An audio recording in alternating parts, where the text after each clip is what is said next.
Hello folks, Todd from Piano Farm here.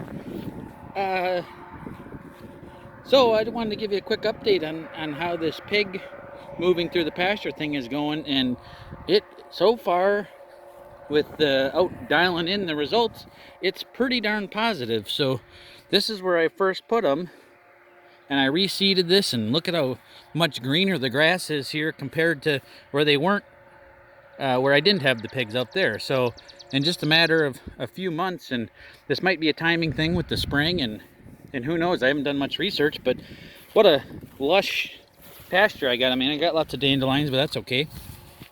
But plenty of the clover came up, and wow, real thick, you know, and it's patchy. Some areas are greener than others, and you know, I just hand broadcast it, so like I said, there's a lot of dialing in to do, but pretty good. So this is where they first were, maybe well, I should give you the exact number of days, but probably 6 or 8 weeks ago. And then I seem to move them about every 7 days. So here was the next spot I had them, and here was the next spot. So here's where I had their shelter before, so that got kind of sandy and didn't get much seed, but I'm preparing some chicken tractors here. I got some broilers coming soon. I'm just doing one batch of broilers. Here's my old broiler pen that worked pretty good, but can use some few design updates on that. But that worked pretty darn good. And I think it was Baker's Green Acres that turned me on to these little giant waterers, and those work just fantastic. If you can run a water line out to them, they'll always have water. And I even went one step further, and for real hot days, hooked up a little sprayer, a little mini like greenhouse sprayer, and I got a little nozzle on there. So on real hot days, I turn that on, adds a little mist in there, and really, you know, drops the temperature 10 degrees or more.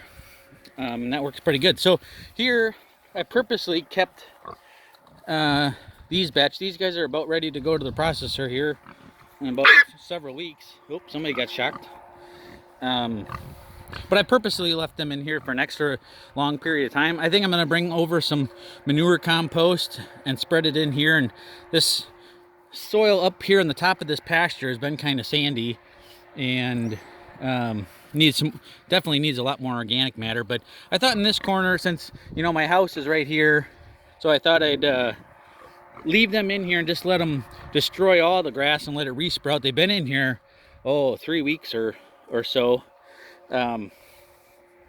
But anyway, and I just gave them a fresh set of grass so they could get some more grass too. But I want them to keep tillering up this area, because I've got a bunch of tomatoes that I started way too early in the springtime, and my thought was, instead of putting those in our regular garden, since we need to rotate those around anyway, all the nightshades, I thought I'd try and put up a trellis here and kind of fence it out and put all of our tomatoes in here. So anyway, brief update on how the pig move works. So, and this also marks the one round of rotation across the farm. So this is the second time the buffalo are out on this paddock. So things are looking good for 2020 as far as the farm goes. A lot of other uncertainty in the world with what's going on with COVID and all the stuff going on in Minneapolis right now with the